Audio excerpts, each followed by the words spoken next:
Her name was Vanessa Brooks, born Victor Emmanuel Brooks in the summer of 1969, in a cramped apartment on the Lower East Side, where the walls were thin enough to hear your neighbor's prayers and arguments in equal measure. She grew up in a neighborhood that smelled like diesel fumes and fried plantains, where sirens were the city's lullaby and broken glass glittered on sidewalks like fallen stars.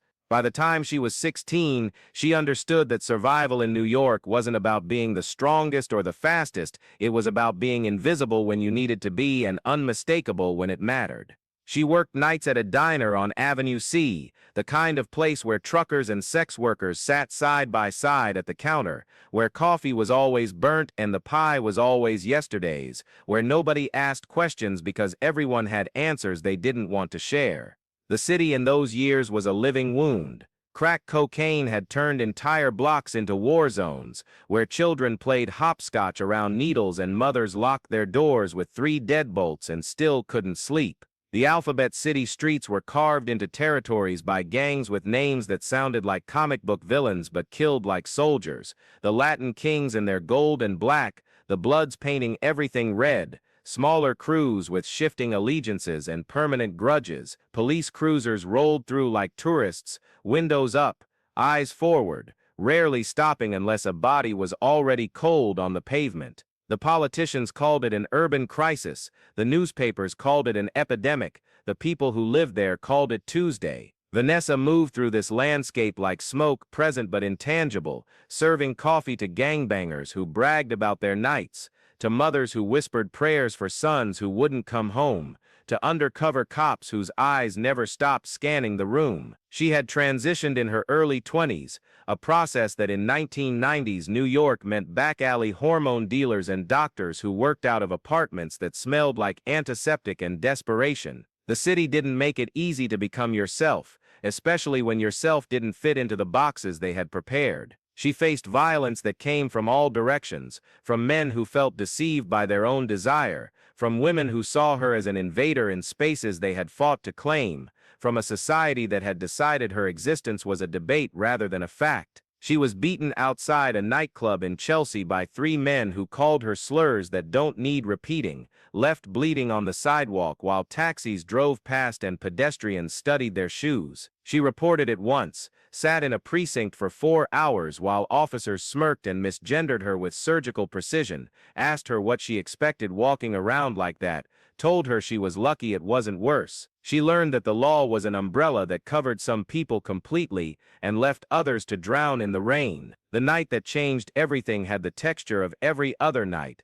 until it didn't. It was October 1993. The air had that autumn crispness that made you believe the city might be beautiful if you squinted hard enough. Vanessa was walking home from her shift, cutting through Tompkins Square Park because it was faster and she was tired down to her bones. The park after dark was a kingdom of the dispossessed homeless encampments under tarps, drug deals conducted in whispers, young people seeking thrills they'd regret by sunrise. She heard the voices first, male and aggressive, that particular frequency of cruelty that makes your stomach drop before your brain processes why. Around the corner of the public restroom she found them, 4 members of a local crew called the Reaper, circling a young trans woman who couldn't have been more than 19, dressed in a skirt and heels that said she'd been working, trying to hold her purse against her chest like a shield while they grabbed at her, laughing, calling her things, one of them with a knife-catching streetlight like a smile. Vanessa didn't think. Thinking was for people who had time and options. She stepped into the light, and her voice came out steady and cold, told them to back off, told them the girl was leaving, told them this was over. They turned to her with the lazy confidence of predators who'd never met resistance, asked her what she was going to do about it, asked if she wanted to join the party, closed the circle to include her in their game. The young woman ran, heels clicking against concrete like a countdown, disappeared into the dark while the Reaper's attention shifted entirely to Vanessa. They beat her methodically, professionally, the kind of beating designed to teach a lesson without ending the story, fists and boots and the blunt edge of that knife handle across her ribs until she tasted copper and saw stars that weren't in the sky. They left her crumpled on the ground with a warning that if she ever interfered again, they'd finish what they started. She woke up in her apartment, didn't remember walking home, but her body remembered everything.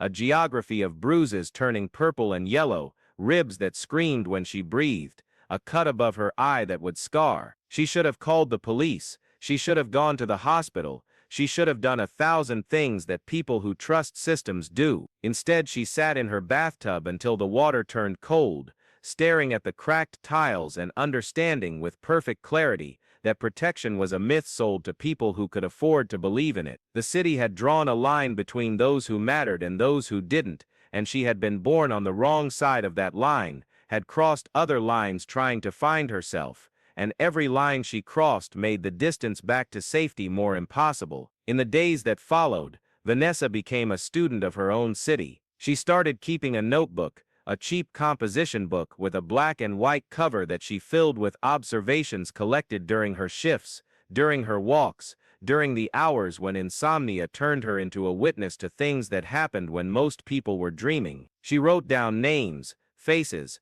patterns, the architecture of predation that held her neighborhood in a grip that felt permanent. The Reapers operated out of a social club on Avenue D, collected protection money from shop owners and sex workers, dealt drugs with the efficiency of a corporation, and settled disputes with a violence that was both random and calculated. Pause and reflect when justice stops at the gates. Who dares to cross? The first one wasn't planned, wasn't even conscious, just an intersection of opportunity and rage that combusted into action. His name was Marcus Rodriguez. Everyone called him Slice because of the knife he carried and the scars he left. One of the Reapers who cheated her, who she saw 3 weeks later outside that same diner where she worked, harassing another trans woman, backing her against a wall while his friends watched and laughed. Vanessa's shift had just ended. The night was empty, except for distant traffic, and something in her chest caught fire.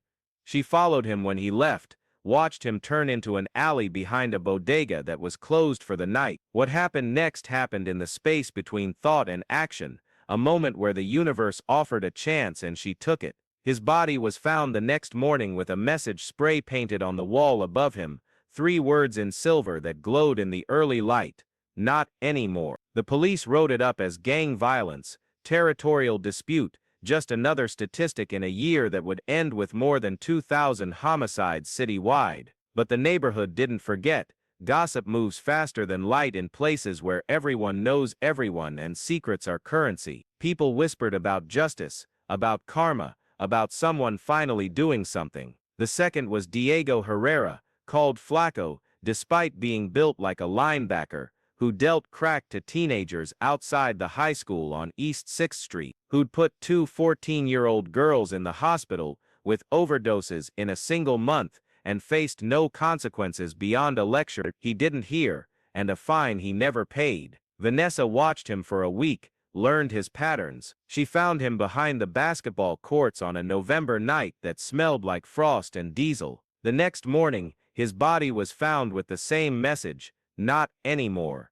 This time painted across a wall that faced the school where he'd poisoned children. The streets began to wake up to a possibility they'd forgotten existed, that maybe the game had rules after all, that maybe consequences were still real, even when the law had abandoned the field. The third was Antonio Vega, called Tiny with the irony that street names often carry, 6'4" and 250 pounds, who ran a brothel out of a basement apartment on Avenue C, where women worked until they couldn't, where runaways disappeared into a system that ground them down to nothing. The police had raided the place twice, both times finding nothing because someone had called ahead. Vanessa found him in February 1994, early morning, when the city was still dark. The message this time was painted on his windshield: not anymore, in letters that looked practiced. The fourth was Maria Santos, called Lorena, the only woman among the Reapers' leadership,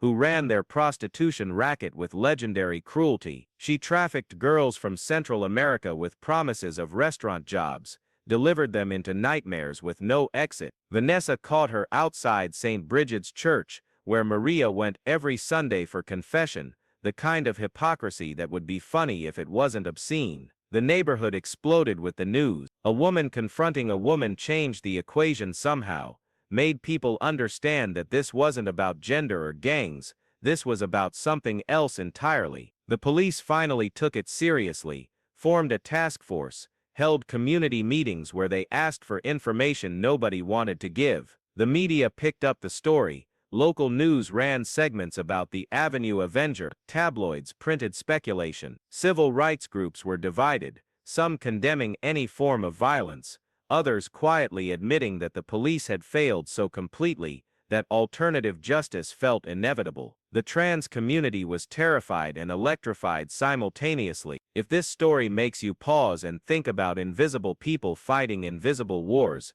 stay with us. There are more truths in the shadows. Then came the mistake that would haunt Vanessa forever. His name was Thomas Chen, called Tommy, 19 years old, and running errands for the Reapers because he'd been born into a family with obligations that predated his existence, caught between loyalty and survival, trying to pay off his father's gambling debts. Vanessa saw him collecting money, added his name to her list without doing the research she'd done on the others, without verifying his role, or his choices, or his humanity. She followed him on a March night, caught him in an alley behind a grocery store on Essex Street, confronted him with an anger that had been building for months. He pulled something from his jacket, and she reacted, moved with speed born from practice and fear, struck him before she saw what he was holding, before she understood that it wasn't a weapon but a wallet, that he'd been reaching for money because he thought she was robbing him. He went down hard,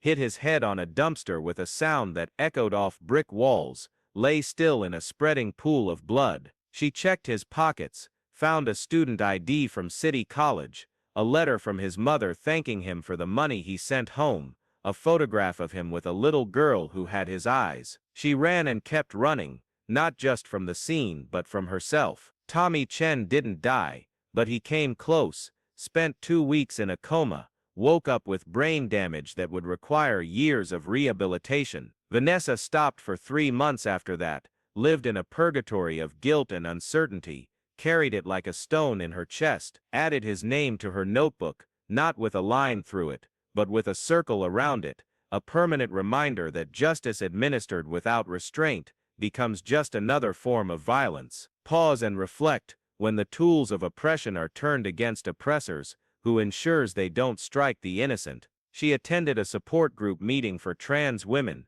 sat in a circle in a community center, listened to stories about violence and survival. A woman talked about being attacked by Reapers just the week before, saved by someone intervening, someone who fought them off and disappeared like a guardian angel. Other women shared similar stories, accounts of a protector who moved through their neighborhoods, who left messages in silver paint, who had made predators afraid. They called her sister, angel, savior. Vanessa sat there being human and flawed and guilty, understood that maybe both things could be true. Maybe she had helped people and hurt people. She returned to the work, but with new rules that were stricter, clearer, non-negotiable. She would research every target for at least 2 weeks, verify their crimes independently, ensure they were decision-makers, rather than desperate people caught in systems they didn't create. She added Tommy Chen's photograph to her notebook, taped it to the inside cover where she would see it every time she opened the pages. The 5th target took her 4 months to verify, a man named William Crosby, who ran a real estate scam, targeting elderly residents in rent-controlled apartments, hired Reaper enforcers to intimidate them into leaving, had displaced 37 families in 18 months, while the housing authority looked the other way. Vanessa documented everything, built a case file that prosecutors should have built but wouldn't. She found him outside a restaurant in Tribeca, confronted him with photographs of families he'd destroyed. She left the message not in silver paint, but in documents, scattered his own paperwork around like accusation made physical. The 6th was Father Miguel Ortiz, a priest at St. Mary's, who'd been molesting altar boys for 15 years, protected by an archdiocese that moved him from parish to parish, protected by a community that couldn't reconcile the man who delivered communion with the monster who destroyed children. Vanessa verified everything 3 times, talked to victims who were now adults, confirmed that he was still active, still hunting. She found him in the rectory on a June night, confronted him with photographs of boys who'd killed themselves, who'd overdosed, who'd disappeared into prisons and addiction. She left him with a message that read, "This children remember," spray painted across the altar. The case broke everything open, made national news, forced the NYPD to reopen cold cases, led to indictments that should have come from law enforcement, but instead came from a killer's conscience. The community response was fractured and fierce. Some called her a hero, others a terrorist. Most existed in the complicated middle space, where they understood her motives without endorsing her methods. The seventh was Captain Richard Moss, NYPD, 9th Precinct, who ran protection rackets for the Reapers, who actively sabotaged investigations, who warned dealers about raids. Taking a cop was crossing a line that guaranteed overwhelming response, but she'd researched him for 8 months and confirmed that he was directly responsible for the continued operation of trafficking rings and violence campaigns that had killed dozens. She found him at his home in Queens, caught him in his garage, confronted him with evidence of his corruption. She didn't kill him, that was the surprise that made headlines, left him alive but broken, with documents she'd packaged for the media. He was arrested within 72 hours, faced indictments that triggered a corruption investigation cleaning 3 precincts. She went quiet for a year after Captain Moss, spent her time researching the final target, the name at the top of the pyramid. His name was Councilman Robert DeLuca, representing District 2, in office for 16 years, chairman of the Committee on Public Safety, owner through shell corporations of properties that housed gang activity and trafficking operations, collector of bribes totaling millions, architect of policies that defunded social services while criminalizing poverty. The confrontation happened not in shadows but in public, not with violence but with revelation. She waited until a city council meeting about affordable housing, stood up during public comment with a microphone and a moment and nothing to lose. She detailed his crimes methodically, calmly, with specificity that came from a year of research, showed documents on her phone she'd photographed from his own files. Security moved toward her but the crowd moved faster, hundreds of residents who'd lived under his corruption for years. The media was there, cameras rolling, broadcasting live, capturing everything before authorities could suppress it. She walked out knowing she wouldn't make it home. They arrested her 3 blocks from City Hall, 6 officers with guns drawn, threw her against a police car with force that suggested revenge. The media followed, cameras capturing her face finally visible after years in shadows, a trans woman in handcuffs being led into a system that had failed her since birth. The trial took 2 years because the charges were complex and the politics impossible. Some activists organized protests demanding her release, painted murals of her face throughout the Lower East Side with words like "justice" and "not anymore." Others condemned her as a murderer. The trans community was especially divided, caught between defending one of their own and condemning actions they knew would be used to justify violence against all of them. The evidence was substantial but circumstantial. DeLuca's corruption became impossible to ignore during discovery, his entire apparatus dismantled. He resigned before expulsion, fled to Florida, died of a heart attack 6 months into the trial, escaped accountability the way powerful men often do. The prosecution's case weakened with every revelation about her targets, with every victim who testified about being failed by systems. The jury deliberated for 3 weeks, came back deadlocked twice, finally reached a verdict that satisfied nobody. They convicted her of manslaughter rather than murder, found her guilty on 4 counts, and acquitted on 3, sentenced her to 15 years with parole in 7. Pause and reflect: when the innocent are abandoned and the guilty are protected, what separates justice from revenge, except the uniform of the person dispensing it? Prison was its own education, filled with women who'd also been failed by systems. Vanessa taught GED classes, helped women write appeals, became a paralegal using research skills she'd developed hunting predators. The world outside continued turning in ways that bore her fingerprints, reforms that had started with her revelations, policies that changed because her actions made certain truths undeniable. The Reapers never recovered, splintered into smaller crews that gradually dissolved. The Lower East Side became expensive, the neighborhood she'd fought for erased by market forces. She was released after 8 years on a Thursday morning, walked out into sunshine that felt aggressive after years of fluorescent lighting, met by a lawyer and activists who'd kept her case alive, driven back to a city that was familiar and foreign simultaneously. The diner where she'd worked was gone,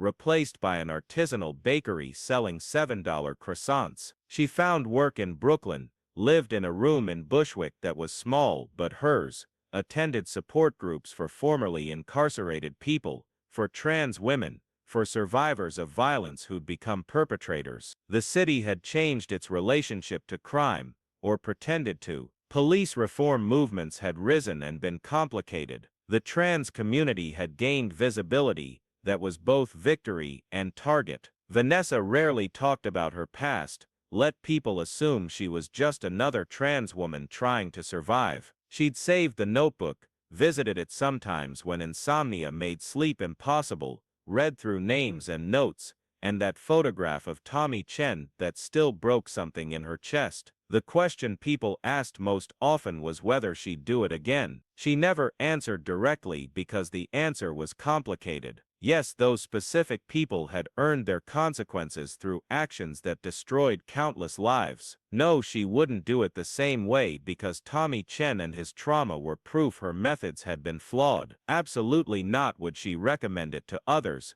because the toll it took was more than physical, was psychological and spiritual and eternal. She volunteered at organizations serving trans youth, showed up for kids who reminded her of herself, tried to offer them paths that didn't require becoming what she'd become. She was careful about what she shared, didn't glorify violence, told them that trauma could be transformed, but transformation had costs, that surviving was resistance, but resistance came in forms that didn't require sacrificing freedom or humanity. The murals of her face faded over years, but occasionally she'd find one that survived, her face 10 feet tall with "not anymore" underneath in silver letters, would stand there looking at herself as symbol and myth and warning. She never returned to the Lower East Side, couldn't bear to see what it had become.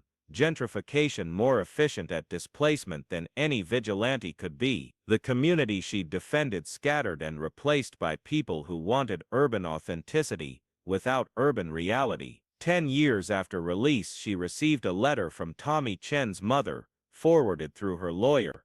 It said she'd hated Vanessa, had testified against her, had wished her dead, but time had softened something. She'd learned more about what her son had been involved in, about the people he'd worked for. She didn't forgive what happened but understood it differently now. Her son had survived, and built a smaller life, had a daughter who loved him, and a job teaching kids with disabilities. The letter ended, "You broke my boy, but maybe he was already breaking. Maybe you broke him into pieces that could be put back together different." She kept the letter in her notebook, next to Tommy's photograph, evidence that nothing was simple, that actions had consequences that rippled through decades. She thought about writing back but couldn't find words adequate to what his mother had offered. Forgiveness that wasn't forgiveness but acknowledgement, grace that felt undeserved. The story of Vanessa Brooks became the story people told about New York in the 90s, about a city that had been dangerous and real in ways the current version wasn't, about systems that failed so completely that alternatives emerged from desperation. Documentaries were made, podcasts dedicated episodes, academics studied her case. She watched some of it, bothered less by criticism than by praise, people who wanted to celebrate what she'd done without acknowledging the cost. The city kept changing, another hurricane, another attack, another election, cycles of crisis and recovery, but underneath something had shifted in ways that were subtle but real. More resources for trans people, more accountability for police, more conversations about alternatives to incarceration, changes that weren't revolutionary, but weren't nothing, reforms rooted in exposure her actions had forced. On quiet nights, she'd stand at her window looking toward Manhattan, toward neighborhoods where her story had unfolded and been erased, and been preserved in memory and myth, understood that she'd become part of the city's history, that her name would be spoken by people who never knew her. That legacy was complicated and ultimately less important than the daily work of being human, in a world that made being human difficult for some people more than others. She never forgot the names in her notebook, forced herself to remember them as humans who'd done inhuman things, refused the comfort of turning them into monsters or herself into hero, held the contradiction of being both survivor and killer, both victim and perpetrator, both symbol and person who had to buy groceries and pay rent, and wake up every morning in a body that carried histories that couldn't be erased or redeemed or fully understood. The message she'd left appeared sometimes in new places, not anymore spray-painted by people who'd never met her but understood the sentiment, who'd been pushed too far by systems that pushed certain people as policy. She never encouraged it, never claimed it, understood that every message inspired could become action taken, could become harm done, could become another innocent caught in crossfire. If this story made you think, subscribe. More untold truths await in the shadows of cities we think we know. Vanessa Brooks disappeared into the same invisibility she'd occupied before, not hiding, but simply existing in a city of 8 million stories where hers was just one, working and surviving, and occasionally helping others, carrying her past like scars that had healed but still marked her, living proof that transformation is possible and costly and never complete, that justice is complicated and messy, and sometimes looks like crime depending on who's defining terms. She'd become what she'd become because someone needed to, had paid prices that couldn't be refunded, had changed systems in ways that were real if incomplete, had saved some and hurt others, and lived with both. The legend endures while the woman ages, her face on walls fading, while her name in conversations persists, symbol outliving the person who became it. She never claimed she had the answer, spent her remaining years trying to build alternatives that didn't require violence, understanding that her story was a failure as much as a success, that the fact that someone like her had felt compelled to act was evidence of systemic collapse so complete that individual alliance seemed like the only option. On her apartment wall, she'd taped a phrase in her own handwriting, words she'd written, trying to capture what she'd learned. Justice without mercy is vengeance, mercy without justice is surrender, and wisdom is knowing you'll probably get the balance wrong but trying anyway, because the alternative is abandoning people who've already been abandoned too many times. The final message she left wasn't painted on a wall, but spoken quietly in support groups and meetings, telling young people that fighting back matters,